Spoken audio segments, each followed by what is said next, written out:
a newspaper where indeed they can see what the full offering is before them, as opposed to perhaps the reading experience that is pick and choose of the website experience. I think we have to be there for both users, and I think more companies are recognizing that. Great. There are still so few female CEOs. Can you share some of the highlights and lowlights of your career? Well, I've had very few lowlights. I am very proud that I am the first, I was the first female president of the New York Times, and I'm the first female CEO of the New York Times company. But I don't often make a lot of that, because I certainly don't want to be known just as the female CEO of the New York Times company. I want to be known as the CEO of the New York Times company. And I think the competency certainly is much more important than the gender. And I have advised many women in our company and beyond that you really shouldn't define yourself by your gender or by your race. You define yourself by your competency. And when you do that, you are certain to have a very fulfilling career, and one that I think exudes respect for how you've handled yourself, how you've positioned yourself. So my highlights really have been working for a company that I believe in, that I'm in an industry that I'm passionate about, and being rewarded for hard work. Great, thank you.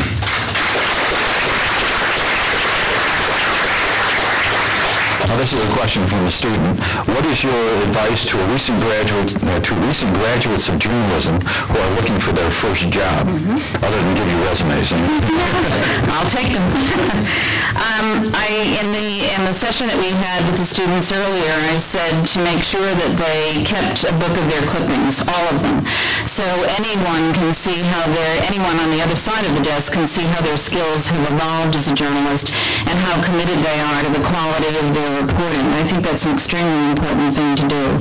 I also think that they should talk to everyone. I think if you have the journalism bug, you should talk to small papers, large papers, any media outlet that indeed really respects what quality journalism is all about.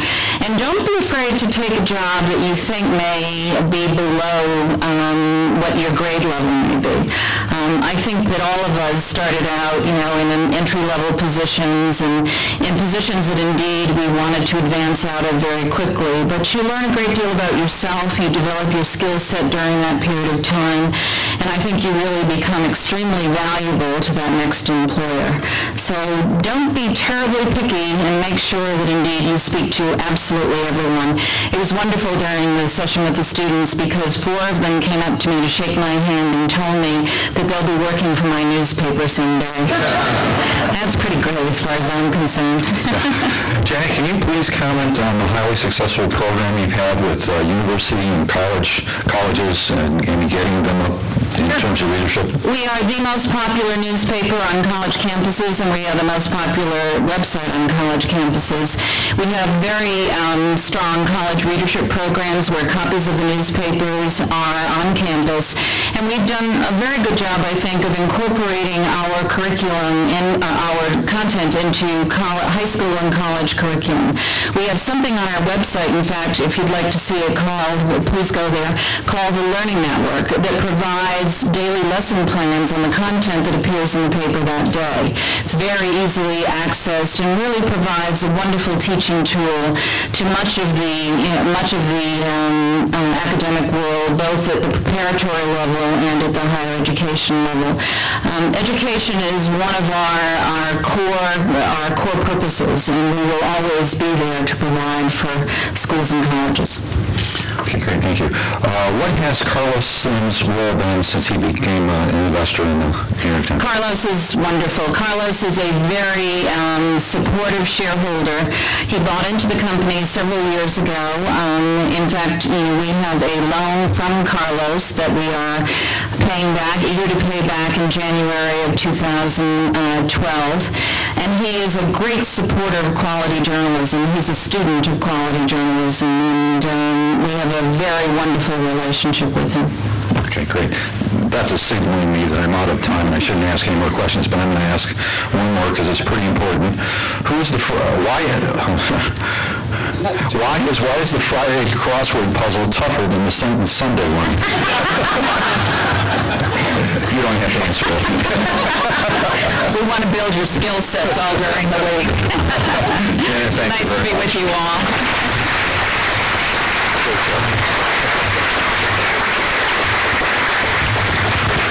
Boy, I guess inquiring minds really do want to know about those crossword puzzles. That was a great question, Tom.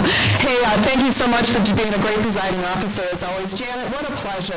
It's just been such a pleasure meeting you and hearing your remarks and the Q&A. I was hoping for an update on the subscriber count for the paywall, the pay service, as to where you guys are now. Well, just recently in our earnings conference call, which was on the 21st of April, I believe, we said that we have surpassed 100,000 paid subscribers. That's in addition to 100,000, in fact, that were sponsored by Lincoln. And so our paid count is growing quite nicely and continues to grow.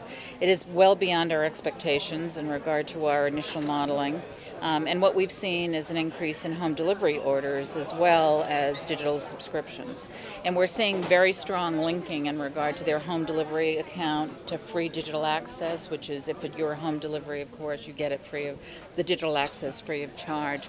So we're very pleased with the progress that we're making, and more updates will be coming. Is the growth rate since April 21st similar to what you guys were seeing before? We haven't given specifics since the April 21st conference call, but we're continuing to see very solid growth going forward that is above our expectations.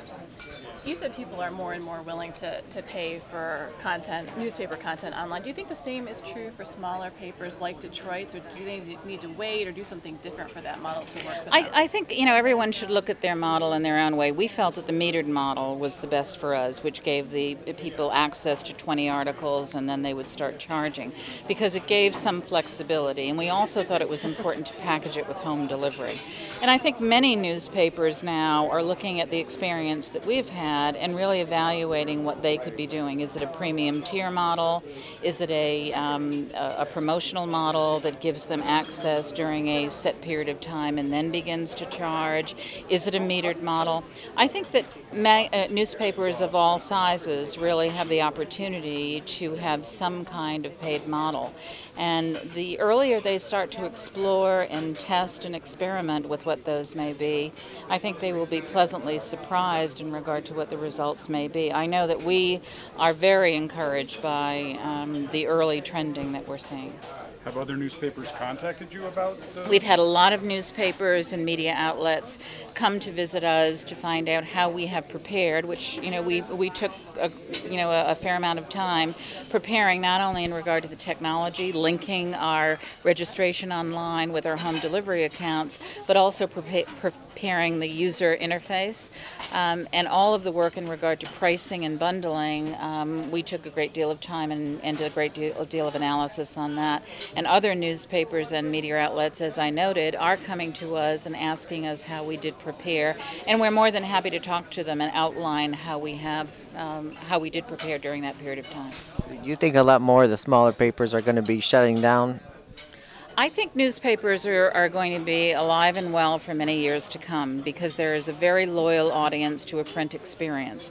Print experience is very different from an online experience, and there are people, as I noted in my remarks, that really enjoy the serendipitous nature of reading a newspaper in print. And I think that there are many newspapers that have done a wonderful job of not only the strong content offering, but really offering hyper-local content that really serve their communities. Certainly here in Detroit, that's definitely the case. What are your thoughts on how the two Detroit papers changed the delivery model 2 years ago and cut back on home delivery? I think, as I said about the paid model, I think experimentation and testing is very, very good for this transition that we are all going through in publishing. And I think people who are looking at different paid and print models, or a combination of the two, have the opportunity to learn a great deal in regard to what the consumer wants. So I would support even more testing and experimentation to find out how the consumer really does react and respond. Thanks. You're very welcome. Thank you. Good. Nice to see you all.